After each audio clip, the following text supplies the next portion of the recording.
Hey YouTube, this is a post-Dark Ascension mono-red deck tech. Yeah, let's get into it. A lot of people are saying that red is dead now, but actually, I completely disagree with that statement. Red, especially with the aggro strategies in Dark Ascension, has become one of the most powerful decks. So what's different about this deck, as opposed to many other mono-red decks, is its ability to win the long game. With the inclusion of Hellrider and Koth of the Hammer, the curve goes all the way up to 4. So yeah, you can out aggro or control a lot of the Delver decks. The tokens deck completely dies, especially after sideboarding. So yeah, why don't we get down to the numbers? We run 21 mountains, which some of the time seems kind of low. I personally like 21 because it can consistently get you up to 3, and then you can usually draw into the 4th one late game. So that's good. The deck runs 10 1-drops, 4 goblin fireslingers, which, in my opinion, is one of the best cards in the deck. In the game on turn 1, it can consistently do 6 or 7 damage, which is huge. It's a huge factor. 4 stromkirk nobles. If you drop this and you're on the play on turn 1, this can get really big really fast. I had someone waste a slagstorm when I had one of these guys down. And 2 grim lavamancer. I think that running this might actually be a mistake. It's the weakest card in the deck. I'm thinking about cutting it and adding 1 mountain and 1 chalk, but I'll update this deck if I do. So I run 4 stormblood berserkers. Dropping this on turn 2 after a fireslinger stromkirk noble is a little bit ridiculous. It's almost like you're cheating at Magic. So for those of you who don't know what it does, it's a 2-drop 1/1 with bloodthirst 2. Which means if an opponent has been dealt damage, it comes into play with 2+1/+1 counters. And it can't be blocked by 2 or more creatures, which is key.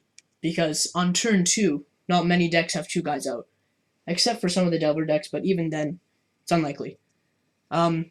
Just moving down the 2-drops, we run 4 shrines. It's pretty much a must-have in any red deck.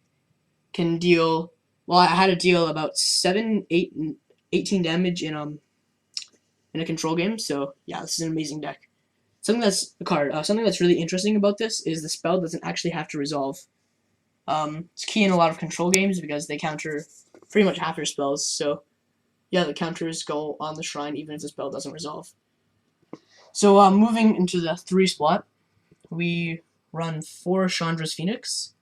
Chandra's Pheonix is all out spectacular. It does so much for 3 mana. 3 mana for a 2/2 flying haster. It's truly spectacular, and it's the fact that it's reoccurring just makes it even better. So like I mentioned earlier, we run 4 hellriders. So hellrider is a 3/3 guy with haste for 4, and whenever a creature you control attacks, it deals 1 damage to defending player.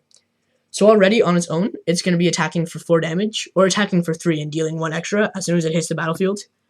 And usually when you drop it, you're going to have Chandra's Pheonix out, or Stormblood Berserker, and a few 1-drops. So this card is definitely the MVP of the deck. It's won me multiple games. Absolutely spectacular. I see no reason in running less than 4. This and Koth are the 2 cards that pretty much never get sided out. And Shrine, that is. So like I just said, I'm running Koth, 3 of them. Considering running 4, maybe in the side, but this card is absolutely spectacular. To me, I think that it's the best Planeswalker.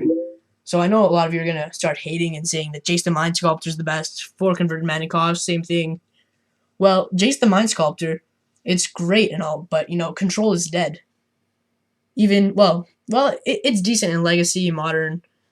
Koth, when he hits the battlefield, he's going to deal you 4 damage for his +1. He's going to add a counter to your shrine, then give you however much mana you have.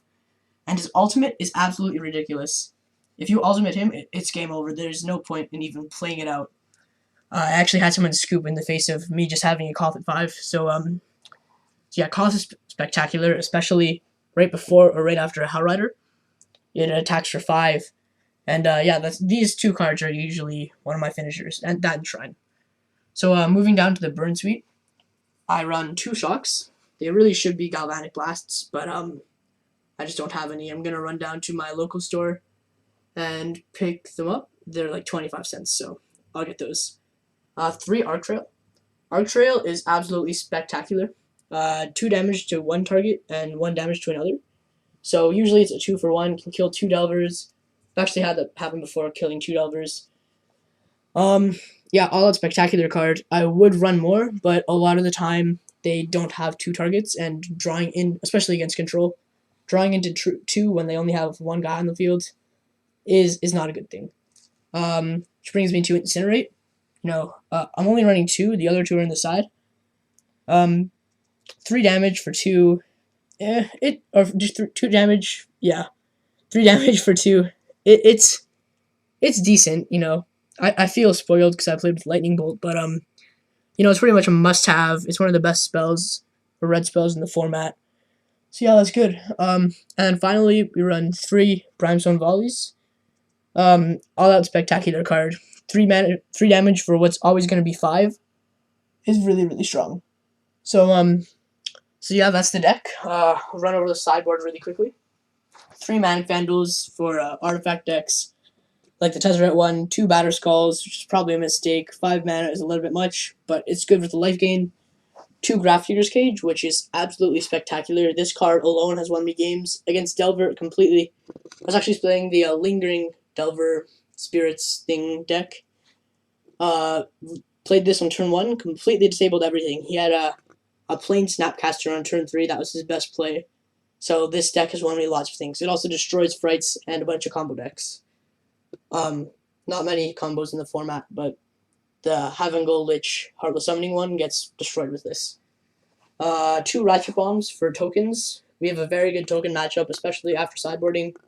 Hero of Oxid Rage, which again might be a mistake because the only 1 power or less creatures in the format, or the only decks that run multiple copies of 1 power creatures would be tokens, and they have 8 anthems, being Honor of the Pure and Intangible Virtue. So I feel as though that might be one of the weakest sideboard cards, but no biggie.